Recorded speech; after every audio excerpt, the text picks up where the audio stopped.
no one would ever accuse Jono of being a cute kid again. Just a few years ago, Jono scared some of his classmates by undoing his bandages to reveal the white-hot plasma suspension of his former body from thighs to sternum. This prompted the local authorities to encourage his parents into putting together a homeschooling program, for which they were ill-qualified and less inclined.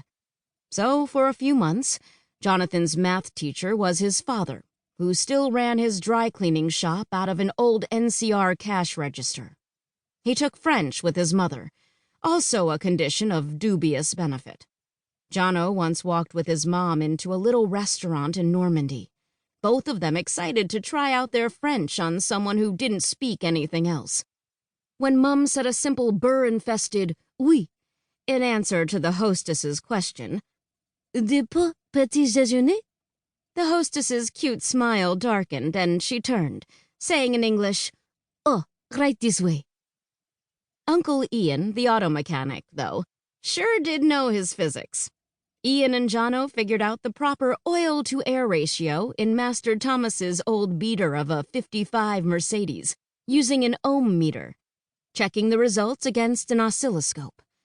Pretty soon, they measured the side particle throw weight in photons, using the micropores in the bandages over Jono's chest.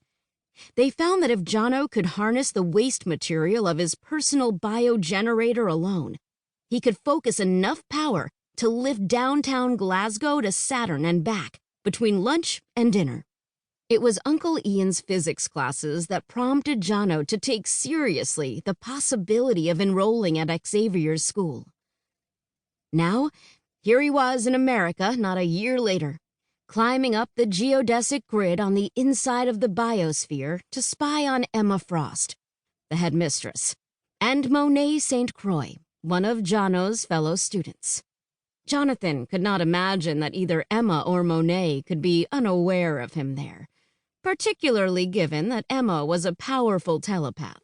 Very little got by her, but they were both too busy to notice. So he watched as they worked out their combat maneuvers. Monet, who was some kind of Algerian princess according to what little she let on, flexed somehow in that ineffable, more-than-human way, all over her body when she launched herself into flight. Like Hideo Nomo about to launch a pitch, only hotter. Emma was the White Queen, the mutant telepath who once trained a group of mutant kids called the Hellions. They were all gone now, squashed like bugs by some super-powered doofus named Fitzroy. But Jono knew what had really gotten the Hellions. Government. Not like the government in Washington or London. All governments. Everywhere. The collective hive mind of people that set themselves up with great ceremony and ritual, and derive their respectability from identifying with those who win a war, or step on a problem, or perpetuate a delusion. Government got the Hellions, and Jono had come here to throw in with other people like himself, or enough like himself, so government would have a harder time and take longer to get him.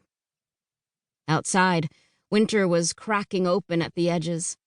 Here in the biosphere, a pair of stupefyingly beautiful super-powered women wove in and out among the treetops of the indoor jungle, stalking one another like enemy predators. The game was simple. Monet hunted Emma, and Emma hunted Monet. To win, one had to slap the other on her heel. It was impossible to sneak up on the White Queen. No one sneaks up on a telepath. But Monet had an effective weapon in her speed.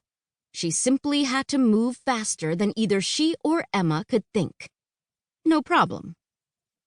The biosphere was a controlled environment in a geodesic dome with the ground space of a football field inside. The various species of vegetation within shouldn't be able to coexist. Tropical herbs from the Amazon basin mixed roots with trillium from the Great White North. An unnaturally fast-growing saguaro from Arizona fought it out for its water supply with a larch from the foothills of the Italian Alps.